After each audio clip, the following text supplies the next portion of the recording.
दोस्तों, एक गुरु और शिष्य जंगल से होते हुए अपने गांव जा रहे होते हैं। अंधेरा काफ़ी हो चुका था। शिष्य ने अपने गुरु से कहा कि गुरुजी काफ़ी रात हो चुकी है, अगर आप कहें तो आज की रात यहीं आसपास के किसी गांव में गुजार ले। गुरुजी ने अपना सर हिलाया और वो पास के गांव में एक छोटे से घर के पास जाकर रुके। अब जैसे ही वहां गए तो गुरु के शिष्य ने दरवाज़ा खटखटाया।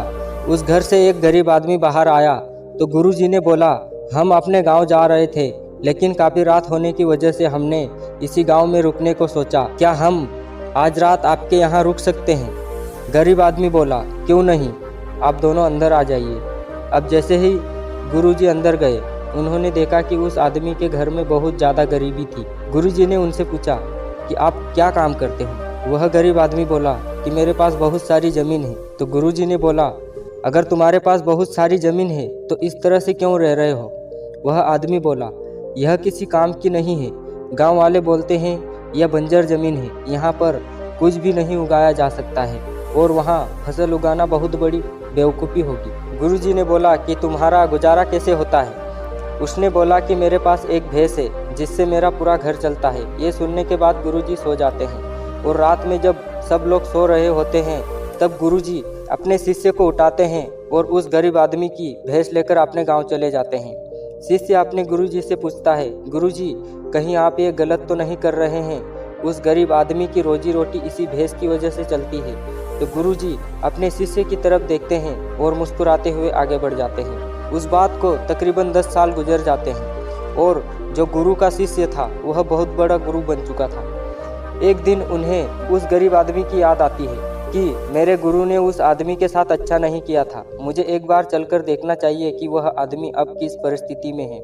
वह शिष्य उस गांव की तरफ जाता है और वह जैसे ही वहां पहुंचता है वह देखता है कि जहां पर उस गरीब आदमी का झोपड़ा था वहां पर एक बड़ा आलीशान महल बन चुका था और उस झोपड़ी के बाहर जो बंजर जमीन थी उस पर फल और फूलों के बगीचे बन चुके थे। तभी उधर से उस घर का मालिक आता है। शिष्य उसे पहचान लेता है और उस आदमी को बोलते हैं, तुमने मुझे पहचाना?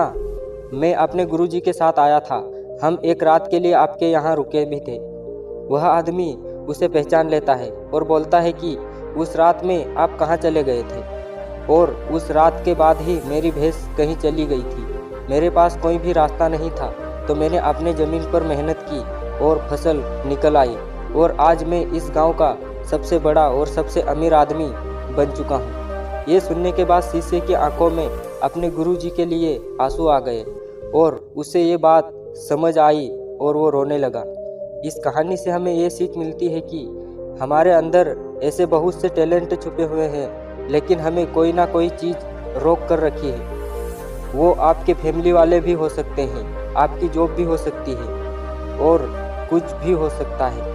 देखिए, आपके पास भी भैंस जैसी कोई दूसरी चीज़ तो नहीं है जिसने आपको आगे बढ़ने से रोक कर रखा है। दोस्तों, अगर वीडियो अच्छी लगी हो तो लाइक करें और अपने दोस्तों के साथ शेयर करें और चैनल को सब्सक्राइब भी कर लें।